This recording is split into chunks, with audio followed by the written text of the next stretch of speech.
الحمد لله رب العالمين أشهد أن لا إله إلا الله وحده لا شريك له ولي الصالحين وأشهد أن سيدنا ونبينا محمدا عبده ورسوله الصادق الأمين اللهم صل وسلم وبارك على سيدنا محمد وعلى آله وصحبه ومن تبعهم بإحسان إلى يوم الدين سبحانك لا علم لنا إلا ما علمتنا إنك أنت العليم الحكيم. Para hadirin kaum muslimin muslimat, mukminin mukminat, semoga senantiasa dimuliakan dan diberkahi Allah Subhanahu wa taala. Dalam kesempatan yang singkat ini saya ingin mengingatkan beberapa amalan. Menurut saya amalan ini rata-rata sudah ditahu oleh orang dan hafal, tapi cukup banyak yang melalaikan, tidak menyadari amalan yang sederhana ini dianugerahkan oleh Allah dengan pahala yang amat-amat besar. Yang pertama, bacaan Al-Quran. Banyak orang yang malas membaca karena tidak bisa baca atau alasan tidak mengerti artinya. Daripada saya baca tak faham artinya, mendingan tak usah baca. Itu bisikan syaitan. Yang membisiki seperti ini adalah syaitan. Buat apa kamu baca? Kan kamu tak faham. Mendingan tak usah baca, supaya kita meninggalkan bacaan Al-Quran. Sedangkan dijanjikan oleh Allah SWT dan juga Rasulullah SAW, setiap satu huruf 10 kebaikan, bukan setiap amal. Semua hitungannya dengan amal. Salat 5 waktu dapat pahala 50, salat duha dapat pahalanya, salat qiyamul lail ada pahalanya, sunnah fajar sebelum azan, sudah azan sebelum salat, itu pahalanya sama dengan dunia dan seisinya, seluas dunia dan seisinya. Ini sunnahnya. Kira-kira gimana yang wajib? Rasulullah SAW bersabda di hadis yang sahih, la aqulu alif lam mim harf, walakin alifun harf wa lamun harf wa mimun harf. Alif lam mim bukan satu huruf, tapi alif satu huruf, lam satu huruf, mim satu huruf. Cuba kalau kita baca setiap hari satu halaman aja, berapa kita mendapatkan nilai pahala? Hitung, silakan, bawa kalkulatornya dan hitung sendiri. Tak ada yang sia-sia di sisi Allah. Membaca Al-Quran walaupun tidak memahami isinya, tetap terhitung setiap satu huruf 10 kebaikan. Berarti anda tidak sia-sia membaca Al-Quran walaupun tidak faham. Ada orang membaca tapi berbata-bata, dia merasa salah bacaannya, keliru. Dia sudah berusaha belajar tapi itu kemampuannya. Didatangi syaitan, dibisikin, salah mulu bacaan kamu, tak benar bacaan kamu, wakaf tidak benar, panjang pendeknya tak benar, apalagi hukum tajwid tak benar. Bisa keliru, bisa dosa. Astaghfirullah, dosa ya. Udah, terima kasih syaitan. Malah dia terima kasih lagi sama syaitan. Dibisikin, didengarin, diterima, langsung dia rubah, tidak baca. Alasannya takut dosa. Padahal ada berita gembira dari Rasulullah SAW, al-mahiru bil-Qur'ani ma'as safaratil kiramil barara. Yang mahir dalam membaca Al-Quran, nanti di hari kiamat dia bersama malaikat safara kiram barara. Terus ya Rasulullah, gimana keadaan yang berbata-bata itu? Gimana? Walladhi yatata'ta'u fi wa huwa alaihi syaq lahu ajran. Barang siapa yang membaca tapi masih berbata-bata dalam bacaannya, bukan dosa, justru 2 pahala. Satu, karena dia mau baca Al-Quran. Kedua, karena ada berbata-bata, kesulitan dalam membaca. Allah menghargai kesulitan, Allah berikan pahala. Berarti tidak ada rugi sama Al-Quran. Semenjak saya mengambil keputusan tidak memegang HP, saya sadari betapa banyak kita rugi berjam-jam, berhari-hari, berminggu-minggu, bahkan bertahun-tahun kita jauh dari Al-Quran. Aku heran ketika mendengar ada orang yang bisa lewat 1 bulan tapi tidak khatam Al-Quran. 1 bulan, 30 hari, berarti minimal setiap hari 1 juz. Dikali 30 hari 30 juz. Ada orang 1 tahun dah khatam-khatam. Syukur kalau khatam di bulan suci Ramadan 1 kali. Habis Ramadan dia tutup Al-Quran. Mohon maaf, ketemu lagi di tahun depan pas Ramadan lagi. Ini keadaan kita. Makanya orang berkata, negeri kita bermasalah terus, negeri kita politiknya begini, negeri kita selalu ada ini. Perbuatan tangan kita. Di mana kita jauh hubungan kita sama Allah, Allah hantarkan musibah sampai kita sadar memperbaiki hubungan kita sama Allah. Salatnya, Qur'annya, ibadahnya, itu kunci memudahkan dan mengatasi semua masalah. Silahkan rubahkan pemimpinnya berkali-kali, rubahkan aturan negaranya berkali-kali, tidak akan bisa terjadi kebaikan kecuali hubungan kita dari Allah Subhanahu Wa Taala. Semakin baik hubungan kita, semakin dekat Allah yang urus. Tapi kalau kita mengurus sendiri dan kita jauh dari Allah, ya silakan. Kata Allah, silahkan. Wakaltuhu ila nafsi. Aku tinggalkan dia untuk dirinya sendiri. Dan siapa kira-kira yang bisa mengurusi dirinya kalau bukan pertolongan Allah SWT?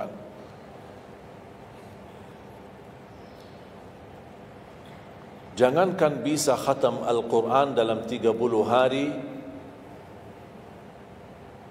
jangan 1 juz dalam 1 hari, 30 hari bisa dikhatam dalam waktu 10 jam. Saya pernah tes, menghitungkan waktu, bawa alarm, membaca dari subuh sampai zuhur. Tiba waktu zuhur, saya stop alarmnya, saya lanjut lagi habis zuhur. Sampai asar, lanjut lagi habis asar, lanjut sampai maghrib. Berapa saya habis khatam 30 juz? Bagi orang yang lancar bacaannya, tidak berbata-bata, bacaannya lancar, hurufnya jelas, tajwidnya bagus, tidak terlalu cepat, standar, sebagaimana bacaan tadi salat Isya, itu namanya standar, hadar, tapi disempurnakan tajwid, tidak boleh cepat dan tidak boleh terlalu lambat. 10 jam mampu khatam 30 juz. Saya punya teman sekolah di Madinah, dia berhasil khatam 30 juz dalam waktu 7 jam 49 menit. Makanya aku heran kalau ada orang berkata 1 bulan, mana bisa ya? Tahu enggak ya, apa yang membuat masalah kita kenapa tidak bisa khatam Al-Quran? Karena suka lihat halaman belakang. Begitu buka baru mulai Al-Baqarah, Alif Lam Mim Dzalikal, buka terus halamannya. Sambil baca kita buka 600 sekian, kapan habisnya?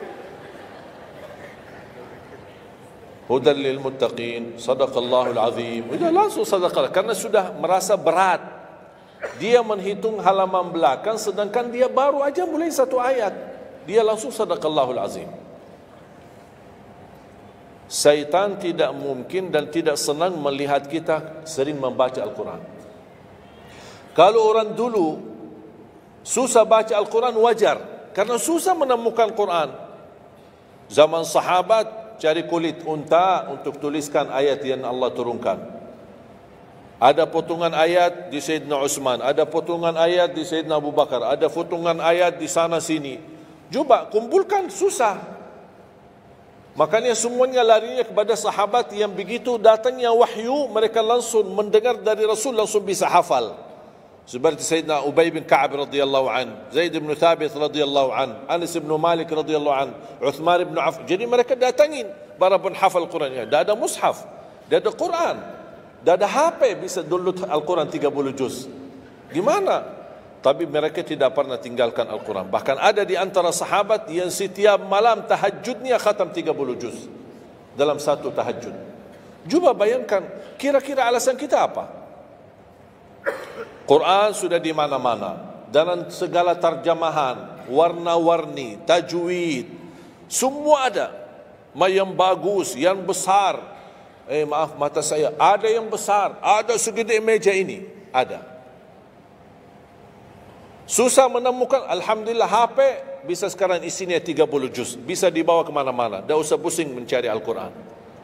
Semua kemudahan, semestinya kita mampu mengalahkan sahabat Rasul, karena kita semua fasilitas ada. Apa yang kita mau bilang sama Allah? Ada seorang, mungkin Bapak Ibu pernah nonton di acara Hafiz Indonesia, namanya Kaila,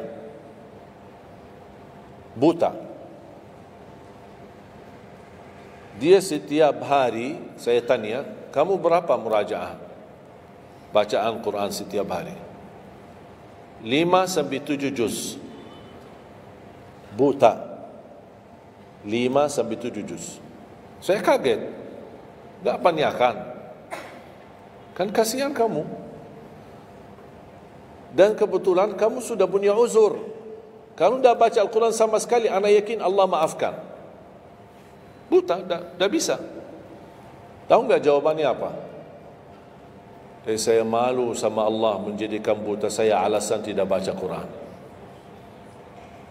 Ini anak usia 7 tahun. Malu sama Allah menjadikan buta, padahal ini ujian. Butanya dari Allah, bukan dari dirinya. Tapi dia malu menjadikan buta itu alasan tidak baca Quran. Bertanya saya, alasan antum apa? Apa alasan? Sibuk, belum ada waktu. Ya, saya maklum, belum ada waktu. Memang dunia ini bikin stres, makanya tidak ada waktu. Saya nasihatkan mulai hari ini, jangan kasih Al-Quran sisa waktumu. Dalam istilah, kalau ada sisa waktu, insya Allah saya baca Quran. Kalau itu niatnya, tidak bakalan. Tapi tolong utamakan Al-Quran dalam sehari-harimu. Minimal mulai harimu baca Quran, tutupi harimu baca Quran. Jangan tunggu sisa waktu. Wallahi Al-Quran keberkahannya luar biasa. Kesumbuhan, petunjuk, keberkahannya, menjaminkan ke surga, selamat siksa neraka, selamat dari siksa kubur. Banyak anugerah. Sayang, kadang-kadang kalau kita mendengar ada seorang da'i atau seorang ustaz, materi-materi bukunya bagus, isinya bagus, kita kejar. Di mana buku itu jual? Kita cari informasi, di mana buku itu jual? Ini tulisan manusia.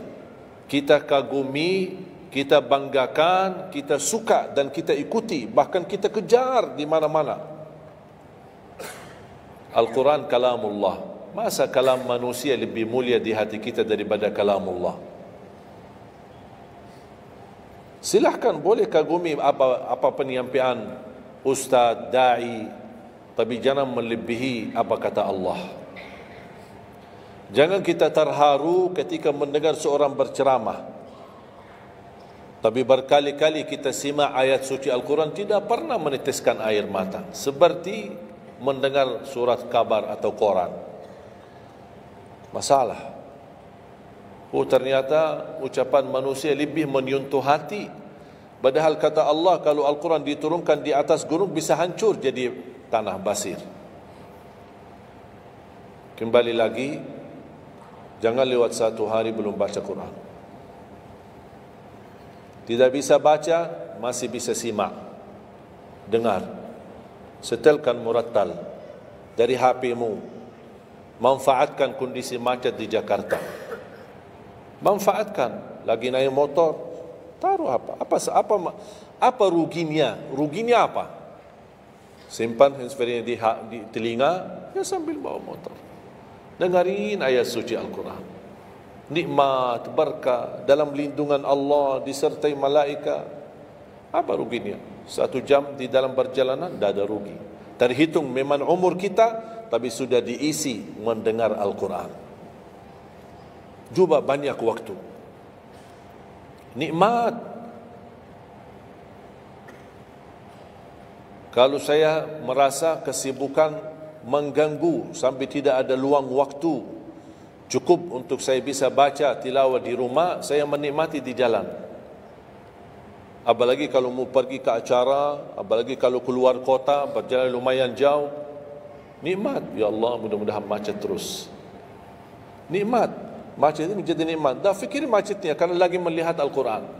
Beda sama orang, hanya sepanjang berjalan cat HP, HP.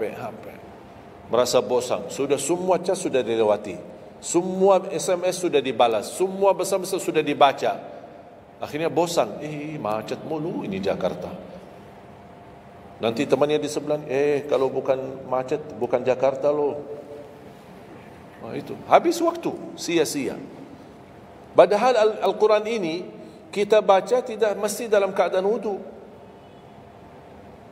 Apalagi kita dalam perjalanan, kita naik motor atau naik mobil, kita bisa dengan handphone kita, HP kita. Ada orang terus, gimana saya membawa Al-Quran terus saya tidak berwudu?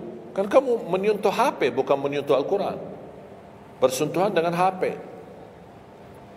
Jadi saya harap, sekali lagi mohon dengan sangat, kalau boleh terima permohonan saya, tolong tinggikan perhatianmu kepada Al-Quran.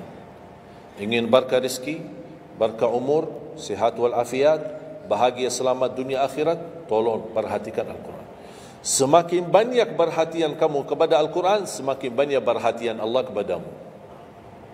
Terserah kamu milih. Mau dapat perhatian dari Allah cuma 1 jam, ya udah 1 jam aja baca Quran. Mau perhatian dari Allah selalu, udah selalu bersama Al-Quran. Karena ini Al-Quran kalamullah, bukan makhluk, bukan diciptakan, diturunkan. Kalamullah, ucapan Allah Subhanahu wa taala. Masa kita tidak tertarik? Cukup karena ini kalamullah, itu sudah cukup membuat kita tertarik. Masa kalam manusia lebih kita tertarik daripada kalamullah? Belum apalagi dijadikan setiap satu huruf 10 kebaikan.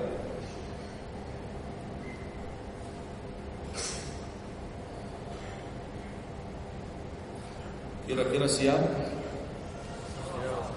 Minimal mulai harimu baca Quran, tutupi harimu baca Quran. Habis bangun, sebelum beraktivitas baca. Baca apa? Bebas. Boleh tak saya baca sampai khatam tapi saya tak faham isinya? Boleh. Tetap dapat pahala setiap satu huruf sebelum. Baca sampai mempelajari isi maknanya, memahami maknanya, lebih besar lagi pahalanya. Membaca, memahami, menhayati lagi, lebih besar lagi pahalanya. Membaca, memahami, menhayati, menamalkan, lebih besar lagi. Kalau tidak bisa meraih semua pahala itu, ya paling minimal pahala bacaan. Kalau saya tidak dapat meraih pahala menhayati, pahala memahami, pahala menamalkan, apalagi saya orang awam tidak begitu mengerti apa yang semestinya saya amalkan, la yukallifullahu nafsan illa wus'aha. Amalkan sesuai kemampuan. Ada pelajaran ayat yang dibacakan tadi, kita bisa ambil maknanya, kita mengambil kesimpulannya. Jangan kita menjadi seperti golongan yang datang hari kiamat malah minta tolong diselamatkan oleh Allah dari neraka. Kalau di hari kiamat tidak bisa saling menolong, tidak bisa. Sekarang kita masih bisa saling membantu dan saling menolong. Dan di antaranya menolong diri sendiri. Jangan menunggu di hari kiamat. Jangan kita bisa menolong, tolong menolong. Di hari kiamat orang tua tidak bisa menolong anaknya. Anaknya pun larikan diri daripada orang tua. Tak ada yang mau kenal. Cuba baca akhir surat Abasa. Yauma yafirrul mar'u min akhihi. Di hari itu kakak adik melarikan dirinya dari saudaranya. Wa ummihi wa abi, melarikan diri pada bapaknya dan ibunya. Biasanya kalau kita ketemu orang tua kita senang. bertemu, mohon doanya. Apalagi yang orang-orang yang tinggi berbakti baik sama orang tuanya, kalau di hari kiamat mau sendiri-sendiri. Jangan kita yang melarikan diri sendiri. Para Nabi dan Rasul semuanya doanya salim salim, ya Allah selamatkan, ya Allah selamatkan. Ini Nabi, kira-kira kita gimana? Yauma yafirrul mar'u min akhihi wa ummihi wa abihi wa sahibatihi wa bani. Sampai dari istrinya pun dia melarikan diri. Mohon maaf, sendiri-sendiri. Saya tidak bisa tolong kamu. Jangankan kita sama istri kita atau sama anak-anak kita. Rasulullah sallallahu alaihi wasallam pernah berkata sama Siti Fatimah, anaknya Nabi Muhammad, "Ittaqillah fa inni wallahi la ughni anki min Allah syai'a." Hei anakku Fatimah, bertakwalah kepada Allah, karena aku tidak bisa membantu kamu nanti di kemudian hari. Sendiri-sendiri. Salim salim. Selamatkan ya Allah. Ini kesempatan. Sebelum kita menjadi na'udzubillah salah alamat daripada ke surga menjadi ke neraka, kita sekarang perbaiki kemana arahan kita, kemana jalan kita. Kita yang milih, tidak ada yang memaksa. Taat, Allah hanya menyuruh kita taat, tapi Allah tidak pernah maksa. Kira-kira kalau tidak salat dapat pukulan? Dapat pukulan? Ada yang memukul kita? Ada yang melemparkan kita dalam batu sampai bata kepala kita? Ada? Tidak ada. Taat, Allah menyuruh taat, tapi Allah tidak pernah maksa. Sama juga syaitan, menyuruh kita dosa maksiat, tapi syaitan tidak pernah maksa kita. Sebagaimana ayat tadi dibacakan, ayat surah Ibrahim ayat 22, syaitan berkata, aku tidak punya kuasa di atas kalian, tapi aku hanya menyuruh kalian terlalu cepat taati. Kata syaitan, terlalu cepat respon, aku hanya menyuruh. Da'autukum fastajabtum li. Makanya sekarang jangan melialahkan, saya tidak bisa bantu kalian dan kalian pun tidak bisa bantu aku. Kita dua-duanya dijerumuskan dalam neraka, na'udzubillah min dzalik. Oleh karena itu, jemaah sekalian, kesempatan, mumpun masih kita umur, masih punya kesehatan, manfaatkan. Karena akan datang satu saat, sekarang bukan masalah umur, masalah sehat. Tiba-tiba bisa sakit, virus di mana-mana. Kemarin saya punya saudara saya baik-baik aja, tidur bangun sakit, sampai matanya, mukanya macam sakit. Tiba-tiba tak bisa berbicara baik-baik, tak bisa baca Al-Quran dengan baik, tak bisa salat dengan baik. Ini kan mengganggu. Makanya Rasul mengingatkan, ketika anda sehat dan masih punya umur, jangan sia-siakan, karena akan datang satu saat anda tidak sehat dan tidak bisa maksimal ibadah. Selama anda masih bisa dan mampu maksimal ibadah, manfaatkan, jangan dirugikan. Akan datang satu saat anda tidak bisa. Saat anda berdiri, manfaatkan salatmu saat berdiri. Besok akan datang satu saat anda tidak bisa berdiri. Bahkan ada orang yang ingin sekali sujud, tapi dia bisa karena sakit lutut. Dia tidak bisa lipatkan kakinya, tidak bisa sujud. Betapa banyak orang yang merugi ketika dia sehat, dia tidak memanfaatkan dan menikmati ibadahnya. Yang kedua, doa azan. Setiap hari kita mendengar azan 5 kali. Sayang sekali banyak yang sibuk dengan handphonenya. Azan ini panggilan Allah.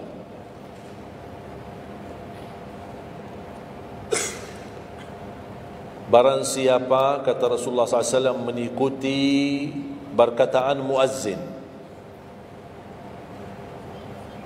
artinya muazzin mengucapkan Allahu Akbar, Allahu Akbar, kita ucap Allahu Akbar, Allahu Akbar. Asyhadu an la ilaha illallah, asyhadu an la ilaha illallah, asyhadu anna Muhammadar Rasulullah, asyhadu anna Muhammadar Rasulullah. Habis wa asyhadu anna Muhammadar Rasulullah, kita berkata wa ana asyhadu an la ilaha illallah wahdahu la syarika lah wa anna Muhammadan abduhu wa rasuluh. Raditu billahi rabba wa bi Muhammadin nabiyya wa bil islami dina. Sebagaimana diriwayatkan Imam Muslim.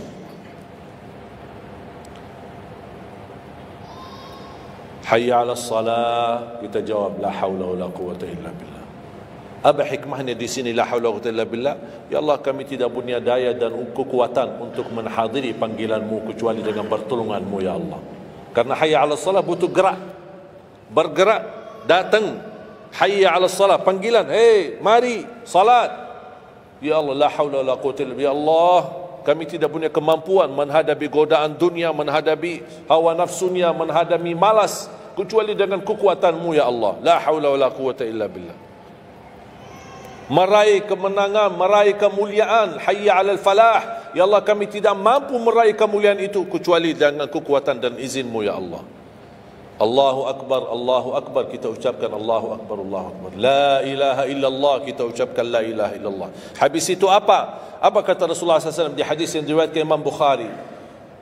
Thumma salla alayya. Selepas itu dia bersalawat kepada Nabi Muhammad. Allahumma salli ala Muhammadin wa ala ali Muhammad. Bagi Sayyiduna boleh, tidak bagi Sayyiduna boleh.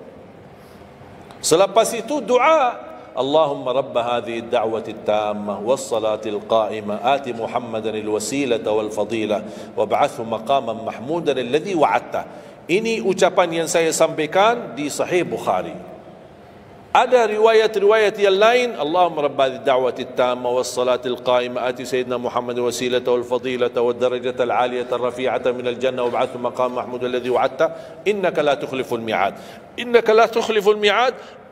Tambahannya diriwayat Imam An-Nasai dan semuanya sahih.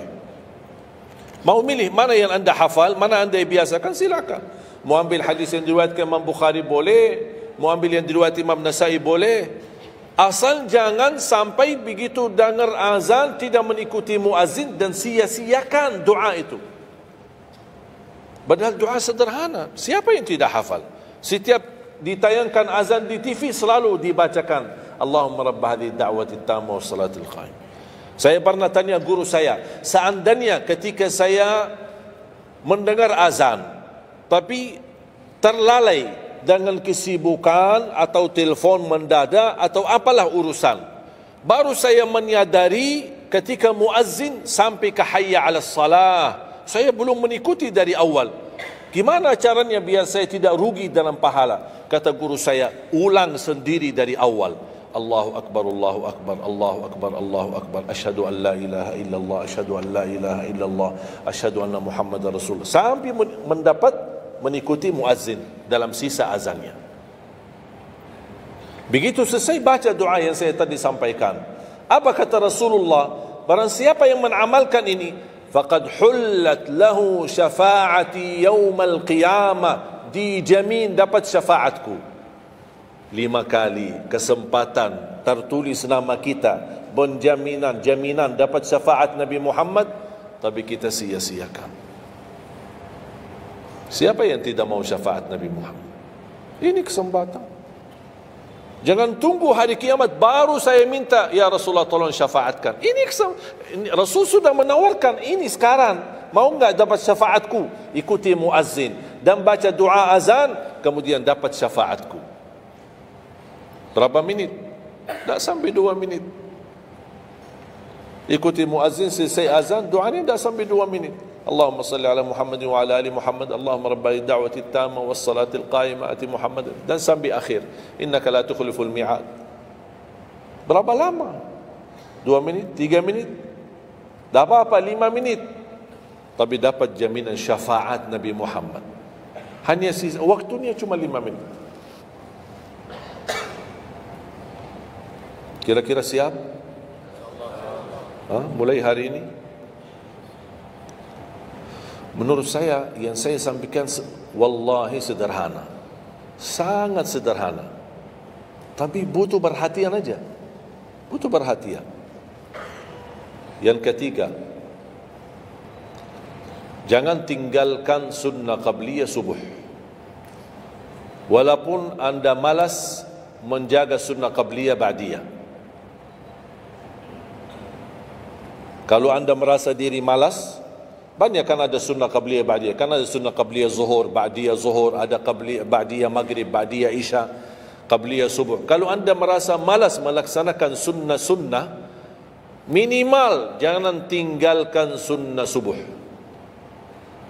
Pahalanya lebih besar daripada dunia dan seisinya. Walaupun anda telat bangun, sudah kesiangan, tetap wajib ambil air wudu, laksanakan sunnahnya, baru salat subuhnya. Walaupun anda bangun jam 11 siang. Tetap banyak orang karena ketiduran dan terlewat waktunya, dia tidak salat subuh. Terus ini hutang, wajib bayar. Dan tidak bisa besok ganti subuh 2 kali. Tidak ada di dalam agama. Subuh, ya udah, ya Allah, nawaitu salat subuh yang kemarin karena saya ketiduran, lillahi ta'ala. Tidak bisa. Apa kata? Ini bukan, mohon maaf, ini bukan kata saya. Supaya orang jadi, ini pendapat baru. Bukan kata saya, tapi kata Rasulullah SAW. Bukan kata Majlis Ulama Indonesia, bukan kata saya, bukan kata siapa-siapa. Kata Rasulullah sallallahu alaihi wasallam di hadis yang sahih, "Man nama an salatin aw nasiyaha falyusalliha mata dzakaraha, la kaffarata laha illa dzalik." Ya Allah, terima kasih ya Rasulullah. Sepertinya Rasul sudah diberitahu umatnya bakal ketiduran banyak dari salat.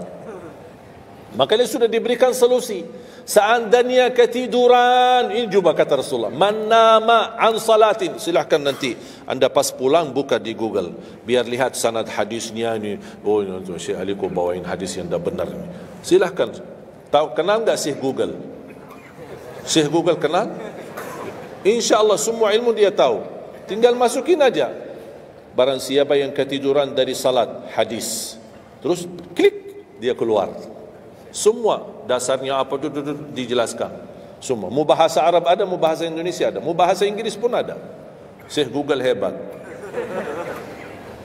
Man nama an salatin aw nasiyaha falyusalliha mata dzakaraha, la kafarata lahu illa dzalik. Barang siapa yang ketiduran, coba ketiduran. Tidur menurut ulama dianggap uzur. Pernah istri saya ketika saya keluar kota, dia hubungi dan dia bangun kesiangan, kira-kira jam 8. Dia telefon dan nangis. Kenapa nangis? Sakit? Enggak, ketiduran tadi subuh. Ya udah, ambil air wudu, salat subuh. Rasulullah aja pernah ketiduran dari salat subuh. Yang tidak boleh, jangan terlalu sering. Kalau sekali-kali karena sakit, terlalu lelah, capek, Allah maklumlah, kita manusia lemah. Tapi jangan setiap hari ketiduran. Ya Allah, maaf ketiduran ya. Kira-kira di jam kantor, kalau setiap hari kita telat, alasannya, ya maaf bos, ketiduran. Besok lagi alasan yang sama, maaf ketiduran. Besok lagi alasan yang sama. Kira-kira gimana? Dipecat enggak? Dipecat. Malu kita, sama manusia aja tak berani kita dengan alasan yang sama, kita selalu itu aja. Masa sama Allah kita berani? Sekali-kali boleh uzur. Capek, sakit, sekali-kali, tapi jangan terlalu sering. Ketika kita bangun, jam berapapun, wajib laksanakan. Karena kata Rasulullah, tidak ada kafarah yang lain. Tidak ada kata ganti dengan uang, atau ganti dengan sedekah, atau ganti dengan, tidak bisa. Tunaikan. Falyusalliha, kata Rasulullah, falyusalliha, segerakan salat itu jam berapapun, walaupun kesiangan.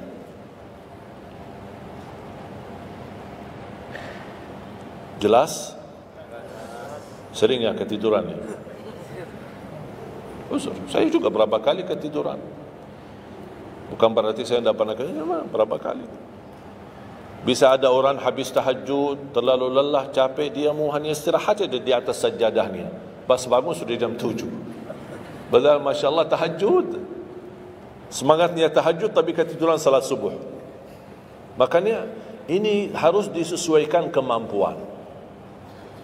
Anda merasa diri kalau salat tahajud 8 rakaat, bangun jam 2, ya Allah kuat, tidak kuat ini.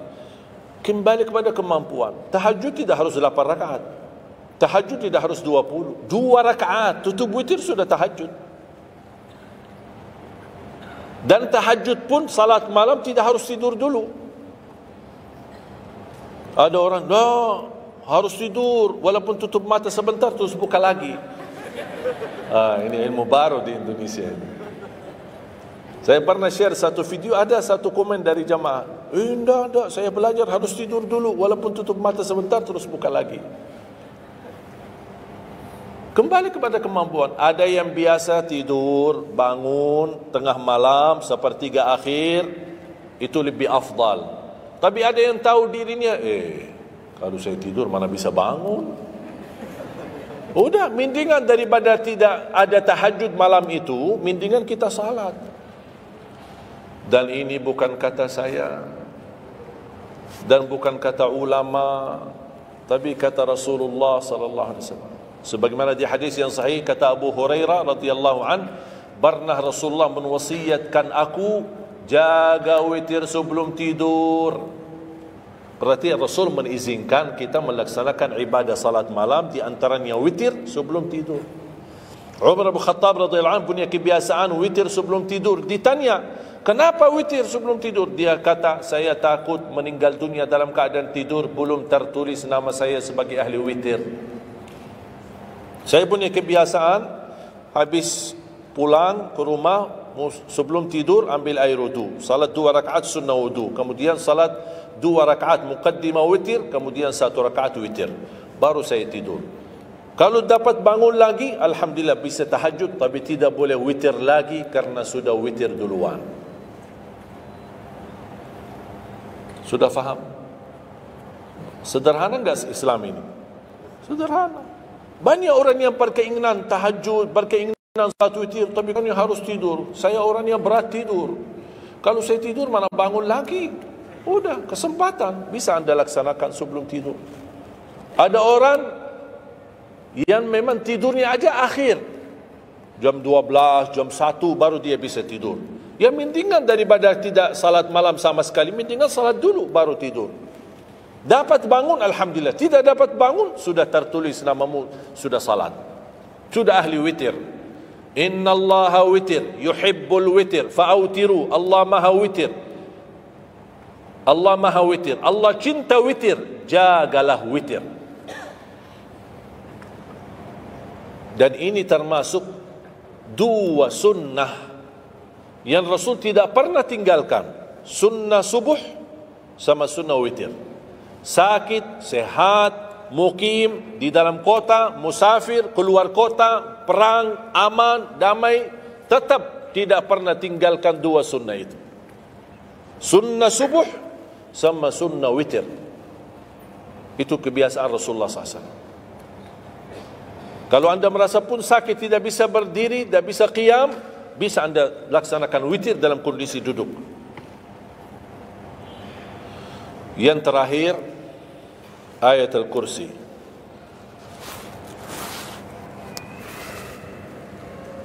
Jangan tinggalkan ayat al-kursi lepas salat.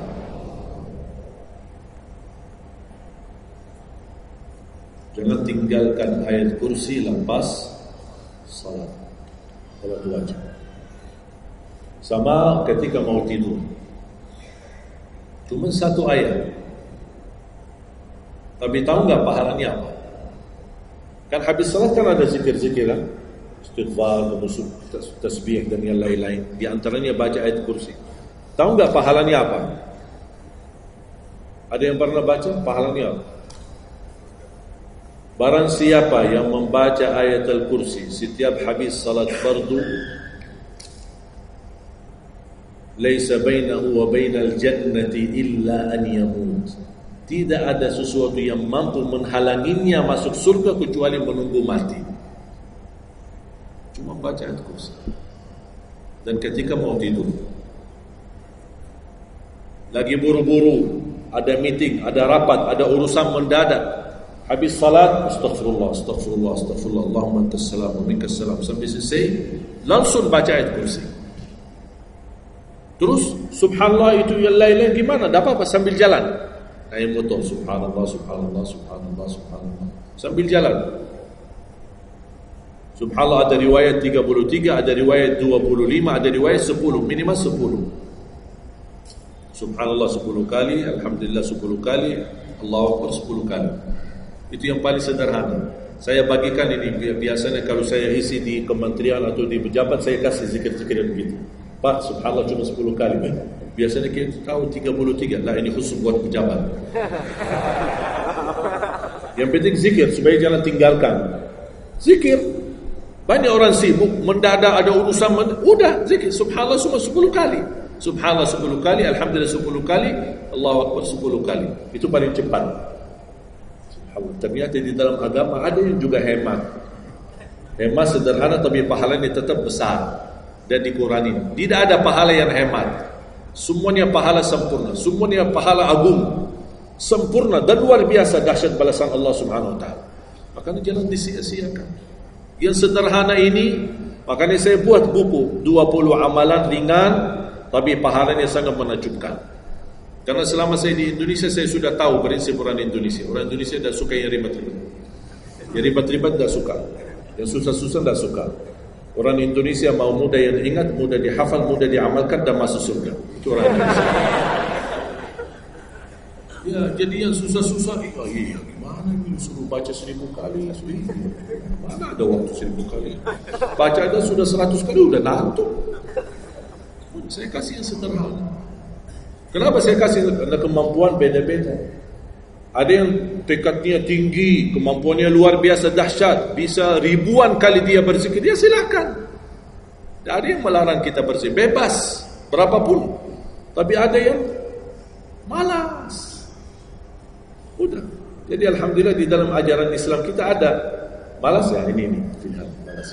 Makanya saya bikin 20 amalan dan ini buku 20 amalan ringan, pahalanya sangat menakjubkan. Pahalanya sangat besar walaupun amalannya ringan, mudah, sederhana.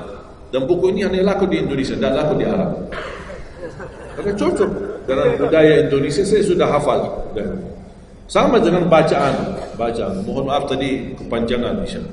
Pas begitu saya ingat merindukan kota Madinah, suasana Madinah.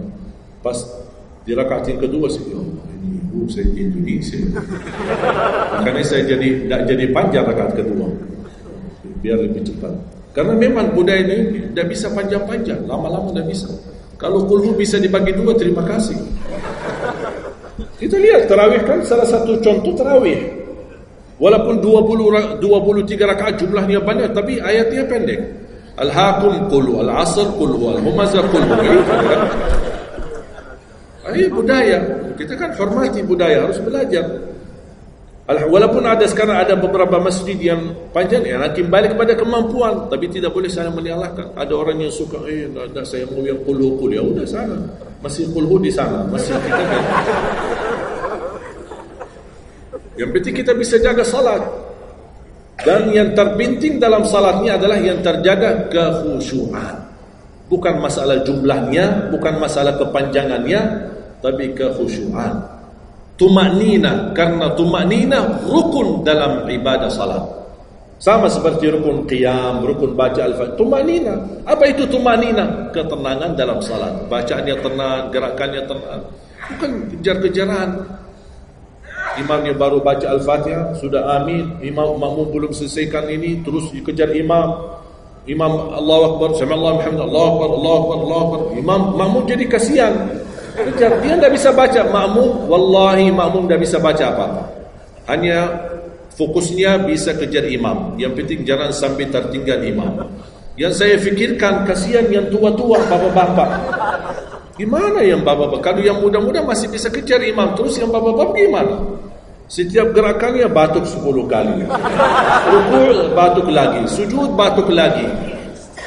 Karena pelan-pelan gerakannya. Saya pernah ada satu kejadian ketika masuk salah satu kampung, kita lewati, saya mampir, samping saya ada bapak lumayan tua, gerakannya juga pelan-pelan. Yang saya kasihan, Imam Allah, saya suka pas ketika takbir, Allah, Bismillahirrahmanirrahim, Alhamdulillahirrahmanirrahim, Astagfirullahaladzim.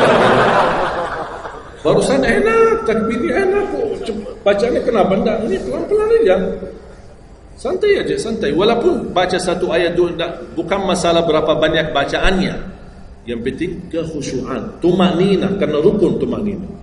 Allahu Akbar, sami'allahu liman hamidah. Saya lihat bapak ini sebelah saya masih bisa kejar imam. Bapak ini dah kejar-kejar. Imam sudah rukuk, bapak belum rukuk. Begitu imam sami'allahu liman hamidah, bapak dah jadi rukuk, diikut sami'allahu liman hamidah. Astagfirullahalazim. Pas sujud, kita sudah sujud 2 kali, bapak kan pelan-pelan sambil batuk. Terus dia turun sujud. Pas dalam kondisi sujud, kita sudah berdiri, bapak kan baru dia turun, dia berdiri lagi. Astagfirullahaladzim. Pas di rakaat yang kedua, saya megang tangannya, Pak, kita pulang aja deh. Biar bapak salat di rumah. Kasihan bapak tidak bisa salat, tidak bisa ruku, tidak bisa sujud, tidak bisa apa-apa.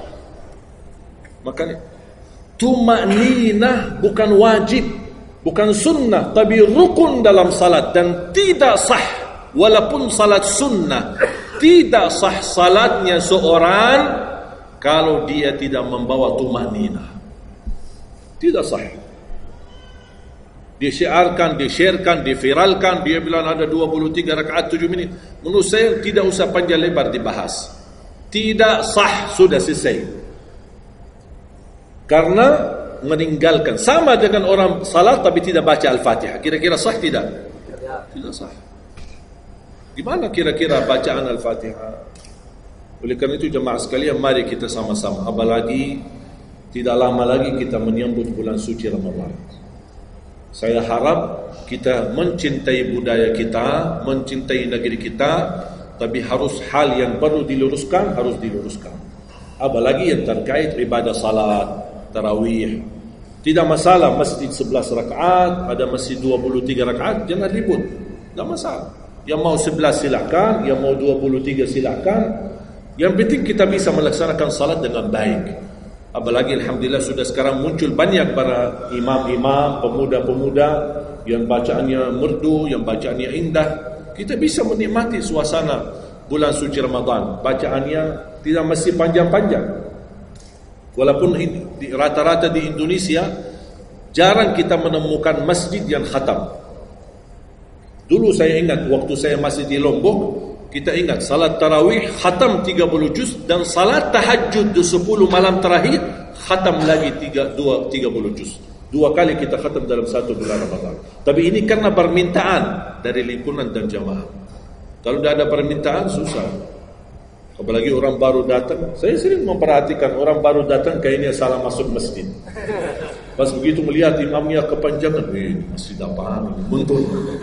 Mundur ke belakang. Bahkan saya pas ketika lihat ada makmum mundur, saya baru masuk. Bapak mau kemana? Mau ambil wudu lagi. Pas habis salat saya tarik kanan kiri, tidak ada. Ternyata ambil wudu di rumahnya. Jadi karena tidak semua bisa, makanya tidak boleh kita saling menyalahkan, tapi kita harus saling mengingatkan. Saling mengingatkan. Mari kita sama-sama menjaga ibadah yang benar. Mari kita sama-sama menjaga ibadah yang khusyuk, ibadah yang tumakninah. Mudah-mudahan amalan-amalan yang saya sampaikan tadi, mudah-mudahan bisa diingat, bisa dihafal dan mudah diamalkan. Masih ingatkan? Atau perlu saya ulang? Amalan pertama, Quran. Minimal mulai harimu baca Quran, tutupi harimu baca Quran. Yang kedua, ikuti muazzin, sama juga disertai doa azan karena jaminan dapat syafaat Nabi Muhammad SAW. Yang ketiga, jangan tinggalkan qabliyah subuh sesudah azan. Walaupun anda bangun telat, melaksanakan salat subuhnya tetap didahulukan dengan salat sunnahnya. Terus yang keempat, Witir. Witir. Jangan lewat satu malam belum witir. Walaupun anda bisa laksanakan witir habis salat sunnah ba'diyah Isya atau sebelum tidur anda di rumah bisa laksanakan witirnya. Terus yang kelima, yang keenam, ayat kursi setiap habis salat fardu. Mudah-mudahan insyaAllah amalan ini yang sederhana mudah-mudahan bisa kita jaga. Walaupun sederhana tapi saya yakin akan membantu menjadikan banyak perubahan dalam kehidupan kita. Akan bertambah keberkahan, ketenangan. Kita akan merasa jauh lebih sejuk, bahkan jauh lebih nikmat untuk kita beribadah. Baru saya ingat satu hal, sedekah. Kalau bisa, sedekah subuh. Pengalaman saya dari semua pelajaran yang saya pelajari, saya menemukan sedekah semua waktu baik. Jumat, waktu majlis ilmu, habis majlis ilmu, semua sedekah itu baik. Tapi saya menemukan sedekah subuh itu yang paling baik, yang paling dahsyat, yang paling cepat terkabul hajat kita. Kenapa sedekah subuh dahsyat? Karena setiap waktu subuh Allah turunkan malaikat, tugasnya cuma satu, mendoakan orang yang berinfak di subuh hari. Tidak usah payah dan susah cari orang miskin subuh hari.